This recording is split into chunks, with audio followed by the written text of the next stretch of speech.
Welcome. You are now in the hood.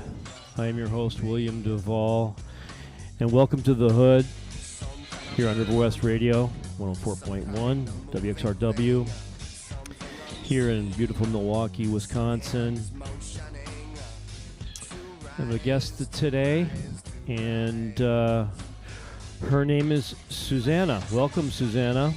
Well, thank you. Glad to be here. On your screen there, it says Zoo Santa, which is pretty tricky. It says what? Zoo Santa.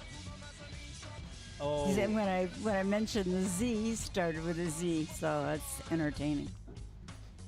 Probably misunderstood you, right? Probably. You meant the Z was the second S. Yes. Yeah, that's all right. Yeah. Susanna. So, Susanna, welcome to the hood. I'm glad to be in the hood, the east side of good old Milwaukee, where I used to reside for many years. So, welcome back. So the show is the hood is an exploration of the jail system, and tell me, have you visited the jail system? Visited, yes, as well as being an inmate on several occasions, because being an entertainer and working late at night, I was under the influence many a time and was very easy prey for the police after drunk driving became a big thing. Back in my day, there was no such animal as drunk drivings weren't in the system so much. And suddenly, MADD came forward, Mothers Against Drunk Drivers, and got a big movement for drunk drivers and nailing them. Yeah, well, I've been arrested for drinking and driving here in Milwaukee, although they've arrested me twice. They've never stopped me while driving. Once I was in a parked car sleeping, and the other time I walked into a police station and was arrested. But they've never pulled me over. It's an interesting story. But anyway, we're gonna focus on you, not me, today. So tell me, when was the first time you experienced the jail system? Well, I tried to look it up online last night, and it's so long ago. It has to be like 30, even 40 years ago, when I was entertaining late at night at clubs, and I wasn't able to pull up anything online because it's over with 20 years, 30 years. So I'm at a loss. So I can't give you the year, but the first experience had to be in the late 80s. Okay. So now I'm going to ask you a few questions. Are you from Milwaukee originally? No. Where are you from? I grew up in Madison. That's where I went to high school and so forth. And I thought that I would go further because Milwaukee had a bigger airport. So I moved to Milwaukee. You moved to Milwaukee because of the airport? I don't understand. Yes, because I thought that there'd be bigger opportunities. Now, then I quit a career job to become an entertainer. Now, when you say entertainer, what do you mean? What's an entertainer? Well, I was met with an agent up in Green Bay that had this misleading ad. Do you want to make a lot of money and travel the world? Oh, yes, I do. I most certainly do. Uh-huh. So I met with this agent up in Green Bay, Wisconsin. Yeah. And he stuck a costume on me and dragged me to a bar and said, dance. So, okay. So, in layman's terms, were you a stripper? Well, that's a harsh way of putting it. We like to call it exotic dancer, showgirl. Oh, okay. Showgirl. Okay. All right. Well, because I had an agent, several agents actually, and I had a costume designer. Okay. And I had my pictures done in Chicago, so it was top. That would be considered a headliner. Okay. in the stripper world or the exotic world. Okay. Okay. Did you did you work at clubs in Madison? No, not Madison. Madison was not my forte. They didn't have. Madison didn't cut it for But me. you said you responded to an ad in Madison. No, that was. Well, there was an ad in the newspaper up in Green Bay. Oh, was Green where Bay. Green Okay. Bay is where. So you worked in clubs in Green Bay. No, no, that's where the agent resided. They book you all over. They have clubs all over the country. Well, where did you start working? I think. Well, first of all, it was Madison. There was go-go joints there. Okay. And, that were near where I lived, and I was still working my job at the credit union headquarters of the world, CUNA International, and at Which is a bank, right? no, it's Credit union is essentially a bank. Well, it was the headquarters, so it was international. I worked for publications department, Okay.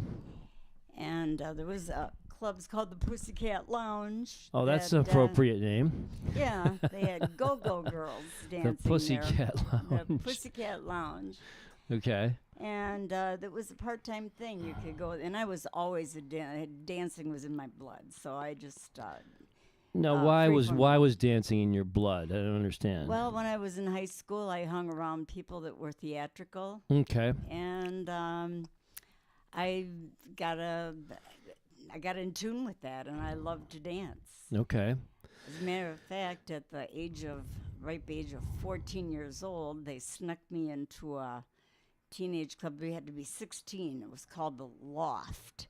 In And Madison? In Madison, yeah. The juniors and seniors got to go there at 16 years old. I was 14. They snuck me in because I was such a, Firecracker. yes. And I kind of overdid the dancing. It was too big of a show off and got thrown out. I got busted at 14. Yeah, busted. Wow. Well, that's quite a auspicious start. So you started at the Pussycat Lounge in Madison. Madison. Wisconsin. Yes. And then where did you go from there? Well, these agents there was Lake Geneva, a Okay. very well-known club now because they have male dancers there, the Sugar Shack. But wasn't there the world famous Hugh Hefner had his big Playboy Club resort there? Well, that was there, but there was not a dancing gig there. Okay. That was meant for big headliners, Okay. actors, movie stars, and, big headliners. Right, which today it's no longer the Playboy whatever. It's called the Grand. Yeah, I it believe it's changed several times. Several times. I used to Beautiful. ride they had great horseback riding trails where I rode my horse. Okay. And, Okay. So you had a horse. I had a horse. Yes, I had a lot of connections when I worked at the Sugar Shack in Lake Geneva. It was big time. Wow. I had a lot of the main trade was from Chicago. Okay. No people from Milwaukee ever came to that club. I don't know why. It was all Chicago. All Chicago people. Okay. And it was a top-rated club. It was. It was a demand that you have pictures made up and give away pictures for the customers, and they had lighting show. We would do each other's lighting, the entertainers with the guys and the girls. So we had the same dressing room, the guys and the girls, and a lot of things That's went on. interesting. It was nothing but a riot.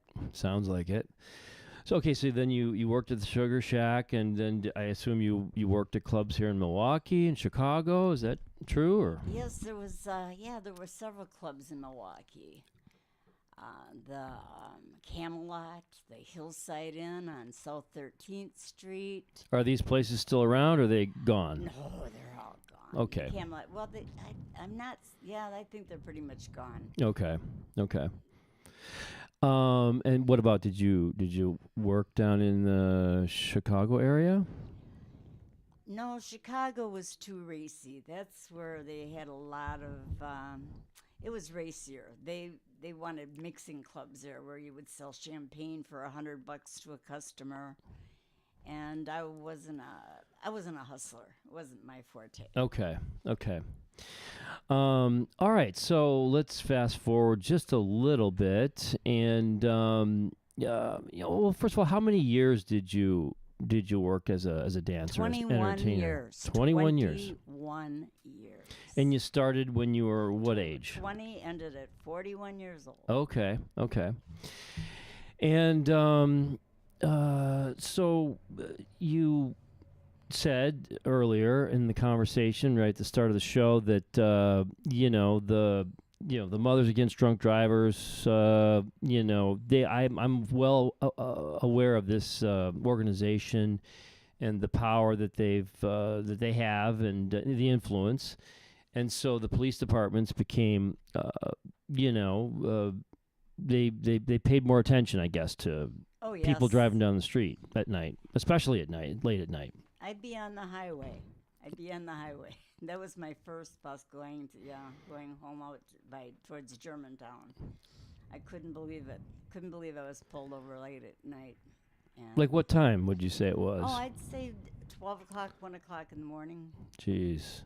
Yeah. Were you driving erratically? Do you have any recollection? I don't believe so at all.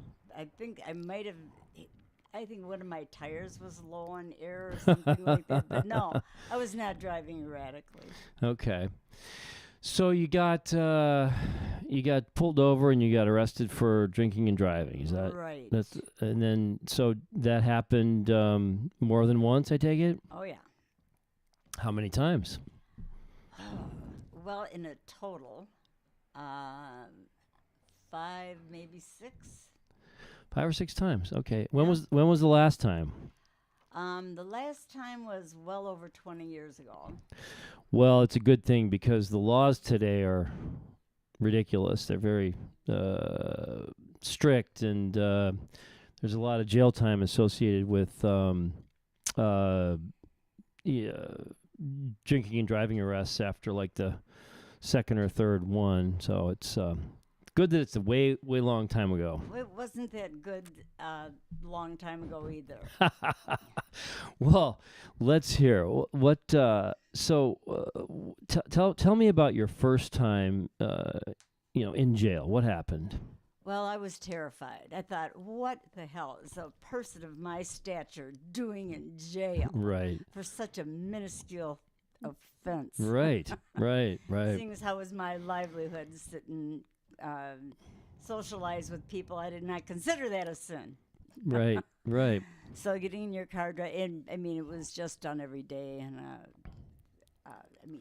well, it's done every day today, too. Yes, Trust me. Sure.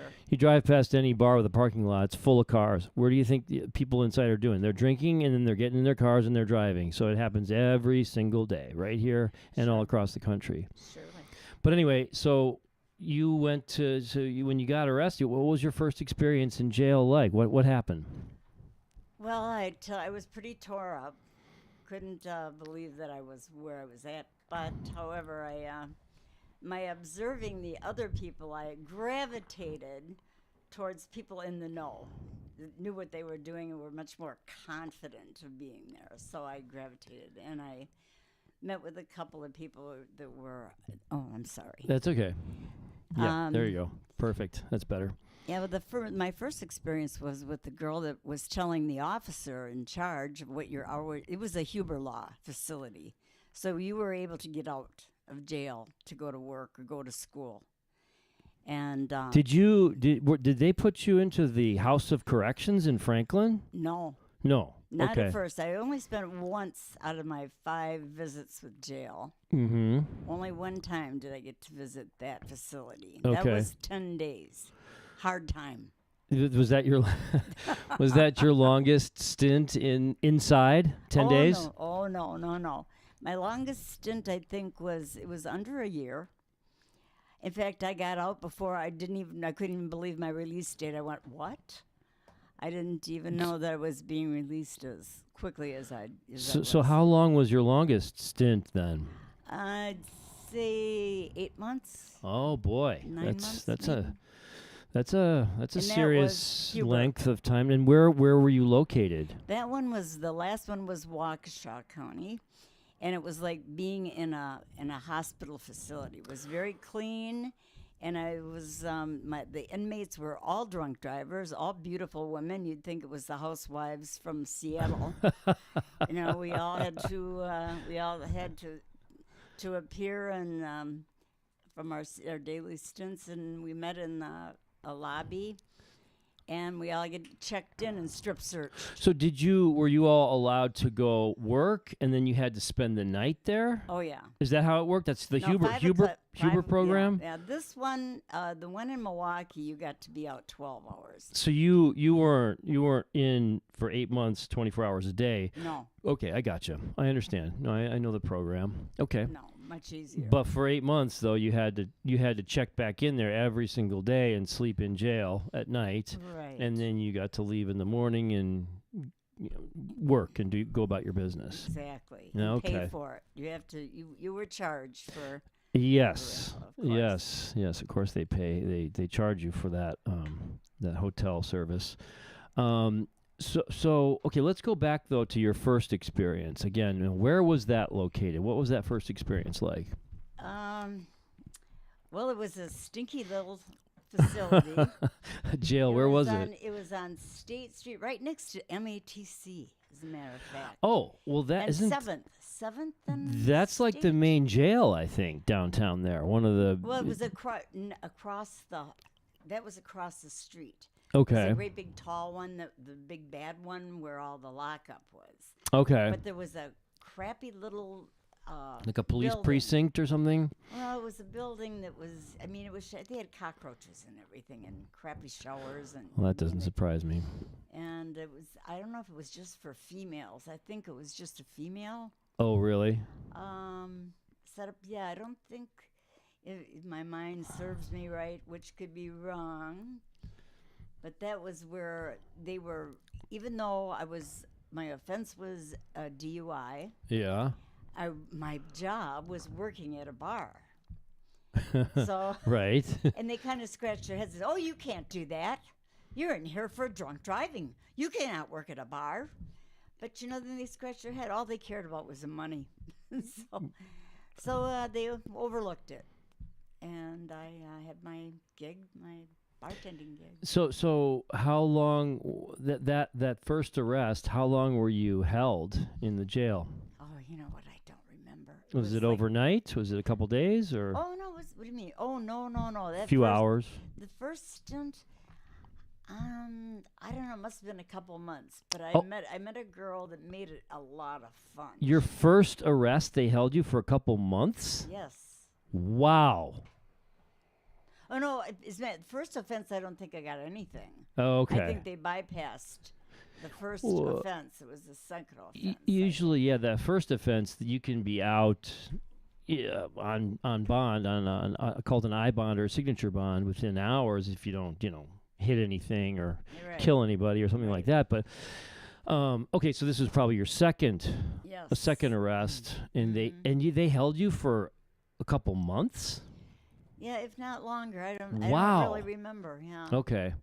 Well, that's long because usually on that second offense, too, you could get released on an I bond. But anyway, this was a long time ago, so who knows what the laws were like back a few Yeah. years ago. I'm telling you, I can't really accurately remember Oh, how that's long okay. it was. I just remember the experience and I Yeah. remember the good times I had there. Well, because it was well, okay. Oh, so you had good times locked I up. did because due to my constituents, The- the people that Your were fellow inmates? my fellow inmates were a riot. That's where I made all my friends in jail. Well, do tell. I mean, come on. What was so great about it? You got to tell me a story or two here. Well, this one gal, her name was Gail, and she was in there for everybody. It was DUIs. Okay. It seemed like everybody I met, except my first experience. There was a couple of black hookers there. Okay. But as far as offenses go, that's all I remember is DUIs and some Hookers. But I had one gal, I don't know, she just was a riot, and she just made laughter out of everything, and she was good at it, and it was contagious. What was the food like? Oh, I even knew back then the food was fantastic. Fantastic? Believe it, fantastic. Oh gosh. I had, I remember the morning, really, we got stuffed chicken breast, stuffed Cornish hens, Yeah, I kid you not. I kid you not. And the guy, he was a gay dude, and he was the cook because where I tended bar, he would go there, and he was the cook for the jails. So wait, And you knew him as a bartender, and he cooked in the jail. So- Yeah, I don't know where he was. He didn't cook in the. I don't know what facility it was where the food came Oh, from. sure, it's probably a third party, Yeah, catering it was, service it or was a something. catering, Yeah. There was no place in that red Yeah. jail. For No, him I to cook. understand. Sure. But So- the food was good. But you knew the cook outside of the Yes. the jail? Yeah, he was this very gay and very, very picky about the food. He wanted his food to be good, and it was good. And I don't know how. I mean, it's come a long way of downhill since then. But I would say it. Yeah, I would.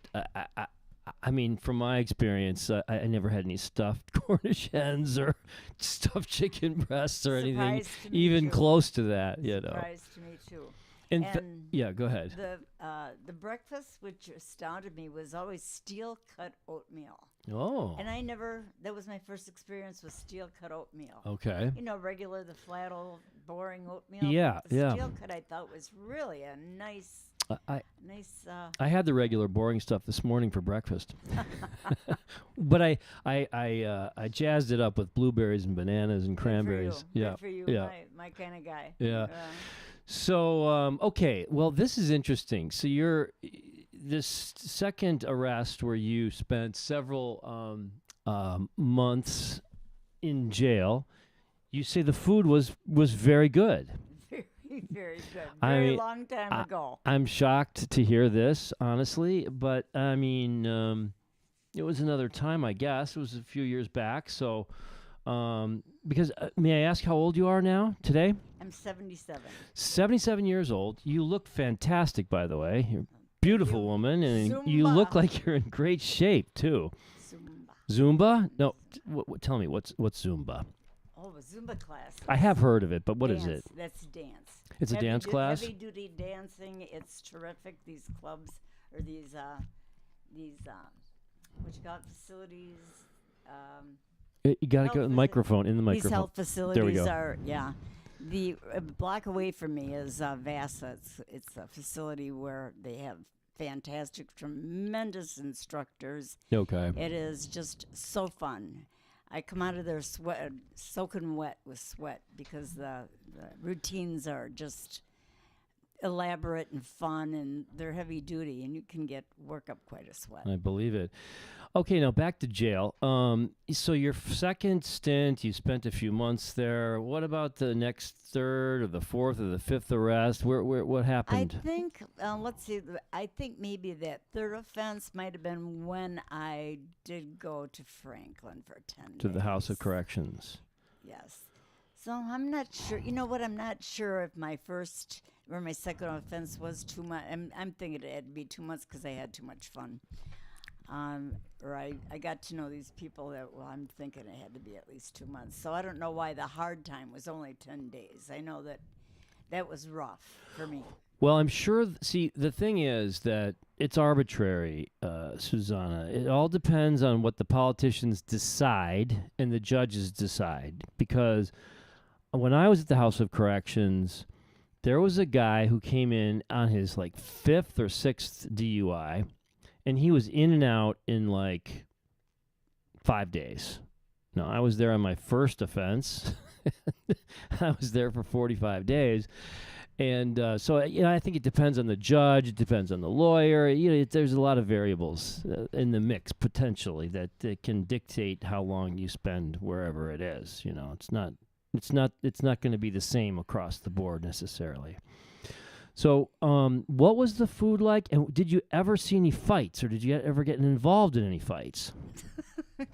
Squabbles that were absolutely insane, petty cat fights with these women. There was one stay where there was a tall girl, and we nicknamed her Stretch. And she Stretch? Stretch. Because she was tall. Yes, and she hated it, and I couldn't believe the name, so I would say Stretch, and Gail we would get on these laughing jags. So I got put in the hole for that. I got put in the hole for laughing. For laughing? For laughing so hard, yes. You got put in the hole for laughing. Yeah, I was put in a room for a couple hours. This just shows you what it's what jail life is like, right? You get put in the hole for laughing of all things, for God's sake. That's yeah, crazy. I was insulting this poor girl by calling her Stretch and laughing about it, yes. How long did you spend in the hole? But a couple hours. That was enough. Oh, that's it? That was Oh, enough. that's not too bad. And I thought the officer that did that, I thought she was my friend. Well, that's the thing about when you're in jail is you can get easily duped into thinking that those guards are your friends, and Exactly. they're not. So, again, did you ever get involved in any kind of a nasty altercation? Never. Okay, did you see any? No, I can't say as I did. Okay, good. And then the food there at the House of Corrections, what was that like? Oh, Not as good, I'm assuming, no, as the other no, place. it was downhill. The first, that was the one and only time where you got stuffed Cornish hens and steel cutlets and all that. Okay. That good food by that gay cook. That was the end of it. The rest of it was downhill, especially the one later on in life when in the Waukesha jail, where the facility was in a hospital facility, clean as can be, clean and sparkly. The food was extremely bad. You got no meat. It was all starch, Yeah. pure starch food. So this was your last stint with jail was in Waukesha, is that right? Right, with all the drunken housewives. With all the drunken housewives. And you didn't have to, you weren't there 24/7, you were there just at nights. Is that correct? For 8 months? You were only able to get out 8 hours a day. I think we got out in the morning. Everybody had to be back at 5 o'clock. It's like, is that a Huber Yes, program? you're right. Right, yeah, I'm Correct. familiar with, somewhat familiar with it. I've heard of it. Whereas in contrast to the Milwaukee jail, the first one, you were able to get out 12 hours. What were the police officers like who arrested you? Were these Milwaukee cops, West Dallas cops? Who arrested you? Waukesha? Or No, all of that the was- above? No, it was out towards Germantown, so it was, I don't recall, but it wasn't any fun. Were they, I They mean, took yeah. you to the police station and right. went from there. Did they make you perform field sobriety tests? Oh, yes. And no time can I do that walking one foot in front of the other to this day, and I'm a dancer. Well, you know what? Yeah, the tests that they give you are not easy to perform, sober or not. They can be tricky. Impossible. Yeah. Well, gosh, Susanna, thank you so much for coming in. Our time is up. It goes quickly. It's we're just about out of time. So thanks for coming in. I appreciate it. Well, it's been very exciting and my pleasure to be here and experience another new one I can notch my belt with. Well, I'm your host, William Duvall. You've been in the hood. Thank you. Thank you.